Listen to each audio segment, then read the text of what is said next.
explorers discovered a frozen Zeppelin wreck high on a remote mountain. What they found inside the cockpit would rewrite aviation history. Nick Wallace and Fred Martin first noticed twisted metal jutting from a glacier while surveying an uncharted peak. At first, they assumed it was the remains of a small aircraft, but as they climbed closer, the massive curved framework and rigid structure told a different story. It took 2 exhausting days to cross unstable ice fields and reach the wreck. When they finally stood before it, the truth was undeniable.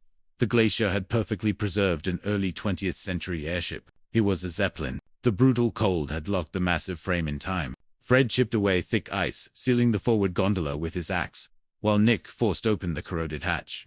Inside, their headlamps illuminated frozen control panels, iced-over gauges, and levers suspended exactly where they had been, left more than a century ago. On the pilot's seat sat a leather satchel, frozen solid. They carefully removed it and moved deeper into the navigation compartment. Maps lay spread across a table beneath a thin sheet of ice, as if the crew had stepped away moments earlier. Bolted to the wall, Fred noticed a sealed metal cylinder. With effort, he pried it open.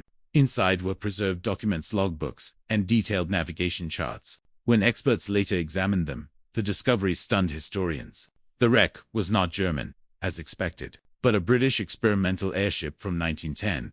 The recovered logbook revealed it had successfully crossed the Atlantic years before the flights of Alcock and Brown or Charles Lindbergh. The airship had completed the journey, then crashed into the remote mountain during its return. Its achievement lost to history. Until now, Nick and Fred hadn't just found a wreck. They had uncovered proof that the true pioneers of transatlantic flight had been forgotten for over a century. Aviation history with a discovery frozen in ice. Follow for more unbelievable historical discoveries.